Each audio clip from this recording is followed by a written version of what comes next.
दोस्तों नमस्कार। मैं विकास कुमार, आपका दोस्त और बिजनेस कोच। दोस्तों, फ्री व्यापार स्कूल पे मैं हमेशा आपको नए नए बिजनेस आइडिया और नए नए इंफॉर्मेशन देता रहता हूं।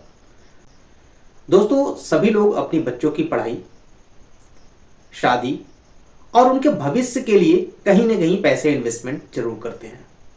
उनका ये प्लान होता है कि आज मैं दो पैसे जोड़ के, थोड़े थोड़े पैसे जोड़ के उसको रखूंगा तो आगे भविष्य में बच्चों के ये काम आएगा। और स्पेशली दोस्तों, बेटियों की पढ़ाई के लिए और उनकी शादी के लिए लोग पोस्ट ऑफिस में और एलआईसी में इन्वेस्टमेंट करते हैं। वो ये सोचते हैं कि आने वाले टाइम पे मैं कुछ कुछ पैसे जोड़ के, जब बिटिया या बेटी जब भी बड़ी होगी या बच्चे जब बड़े होंगे तो उनकी पढ़ाई के लिए और उनकी शादी के लिए पैसे इकट्ठे हो जाएंगे। तो दोस्तों, यहाँ पे एक बहुत बड़ा कॉन्फ्लिक्ट आ रहा है। हमारे कई व्यूअर्स ने, हमारे कई जानने वालों ने मुझसे ये क्वेश्चन किया कि सर आप मुझे ये बताएं कि जो भारत सरकार की ये योजना है, सुकन्या समृद्धि योजना और एलआईसी का जो कन्यादान पॉलिसी है, इन दोनों में क्या डिफरेंस है और किसमें हमें इन्वेस्टमेंट करना चाहिए।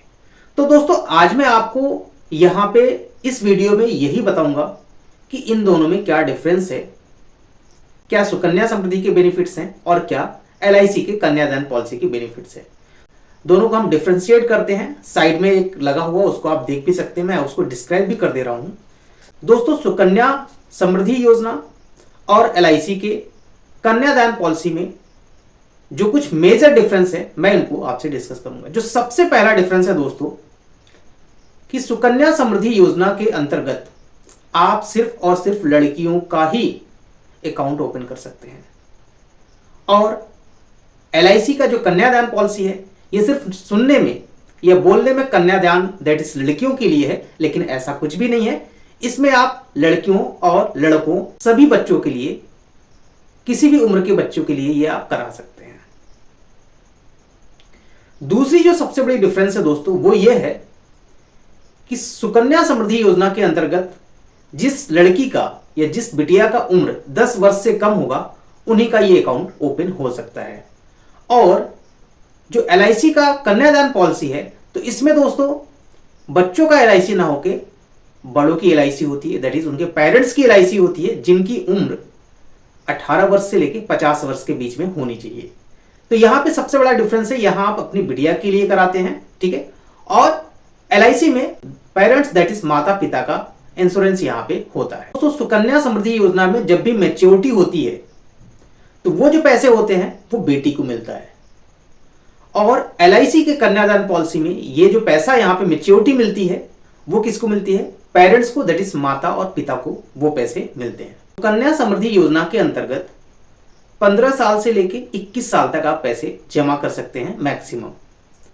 और एलआईसी के कन्यादान पॉलिसी की बात करें तो यहां पे आप 13 साल से लेकर 25 साल तक जमा कर सकते हैं। और दोस्तों, एलआईसी के कन्यादान पॉलिसी का सबसे बड़ा बेनिफिट यह है कि जितने भी वर्ष के लिए आप ये टर्म लेते हैं, उसमें से 3 साल कम ही आपको पैसा जमा करना होता है। मतलब कि अगर आपने पॉलिसी 25 साल का लिया, तो आपको जो पैसे जमा करने पड़ेंगे वो जमा करने पड़ेंगे 22 वर्ष तक।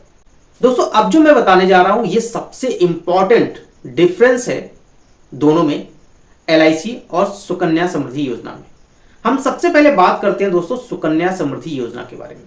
इसमें जो आप पैसे जमा करते हैं वो 250 रुपए से लेके 1.5 लाख रुपए ईयरली आप जमा कर सकते हैं।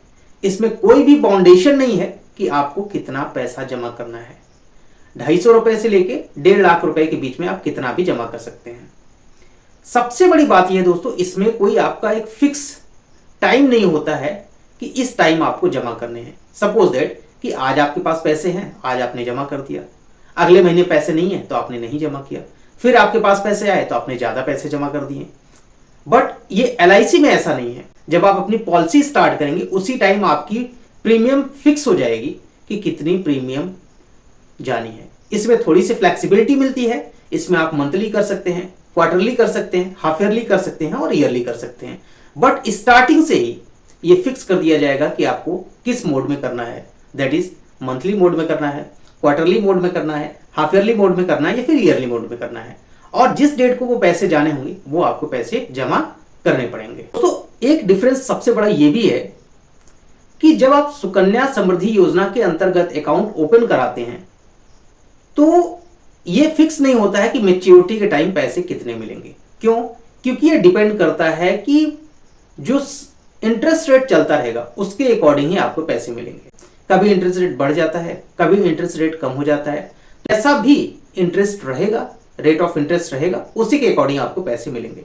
जबकि LIC में ये है, जब भी आप पॉलिसी कराते हैं उसी टाइम ये फिक्स हो जाता है कि आपको मैच्योरिटी के टाइम कितने पैसे मिलने वाले हैं, कोई चेंजेस नहीं होते हैं। अब दोस्तों हम बात करते हैं कि अगर आपने सुकन्या समृद्धि योजना में जितने पैसे जमा किए, सपोज दैट आपने 1 लाख रुपए ईयरली आपने जमा किया और आपने 5 साल तक जमा किया, इस बीच में जो बच्चे के माता पिता हैं जो ये पैसा जमा कर रहे हैं उनके साथ कोई अनफॉर्चुनेट केस हो जाता है, कोई ऐसा केस, भगवान न करे कि किसी के साथ ऐसा हो, बट आप ऐसा सपोज करके चलिए कि अगर मदर या फादर में जो पैसे जमा कर रहा है उसके अगर किसी कारणवश नॉर्मल डेथ या एक्सीडेंटल डेथ हो जाती है तो आपको सुकन्या समृद्धि योजना में उतने ही पैसे मिलेंगे जितना पैसा आपने जमा किया है। अब बात करें कि LIC की कन्यादान पॉलिसी में क्या है कि अगर पेरेंट्स की किसी भी कंडीशन में अगर डेथ हो जाती है, जिस दिन डेथ होती है उसके तुरंत बाद जितने की भी पॉलिसी की गई हुई उतना पैसा आपको मिल जाएगा। दैट इज जो भी उनके नॉमिनी होंगे, चाहे उनकी वाइफ हो या फिर उनके बच्चे हों। आपको मैं एक एग्जांपल के साथ बताता हूं। सपोज दैट आपने 10 लाख की एक पॉलिसी कराई, ठीक है, और आपने लगातार पैसे जमा किए, 3 साल ही आपके पैसे जमा हुए, इसी बीच में जो पेरेंट्स हैं उनकी डेथ हो जाती है। आपने पॉलिसी कराया है 20 साल का, 3 साल के बाद अगर डेथ होती है, इस केस में 10 लाख रुपए उनकी फैमिली को मिल जाएंगे। साथ में ही दोस्तों जो 17 साल बचे हुए हैं उन 17 साल में LIC हर साल 1 लाख रुपए उस फैमिली को भरण पोषण के लिए, परिवार चलाने के लिए 1 लाख रुपए सालाना देता है। 17 लाख रुपए आपको वो मिल जाएंगे 1 लाख रुपए सालाना के हिसाब से। उसके साथ ही दोस्तों इसकी जो प्रीमियम है वो भी आपको नहीं पे करनी है, उसका प्रीमियम LIC खुद पे करेगा। और जब मैच्योरिटी का टाइम आएगा, जब भी मैच्योरिटी का टाइम आएगा, उस मैच्योरिटी टाइम पे वो मैच्योरिटी आपको दे दिया जाएगा।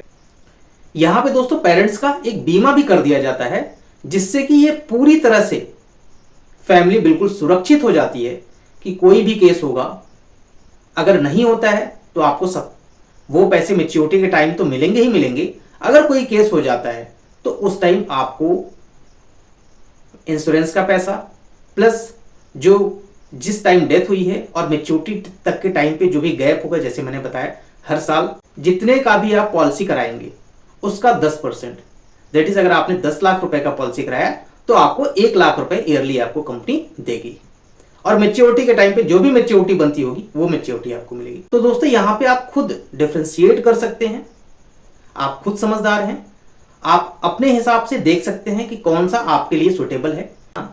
इसका निर्धारण करना आपका काम है, मुझे सिर्फ जो बताना था सुकन्या समृद्धि योजना में क्या फैसिलिटी मिलती है और LIC के कन्यादान पॉलिसी में क्या फैसिलिटी मिलती है, मैंने आपको दोनों बता दिए हैं। जो भी आपको अच्छा लगे वो आप ले सकते हैं, बट प्लीज आप इन्वेस्टमेंट जरूर करें।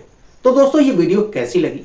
वीडियो अच्छी लगी हो तो वीडियो को लाइक जरूर कीजिएगा, वीडियो को ज़्यादा से ज़्यादा शेयर कीजिएगा, और अगर चैनल पर नए हैं तो प्लीज़ चैनल को सब्सक्राइब कर दीजिएगा, जिससे मेरी आने वाली वीडियोस का नोटिफिकेशन आपको मिलता रहे। तो मिलते हैं दोस्तों नेक्स्ट वीडियो में, तब तक के लिए धन्यवाद।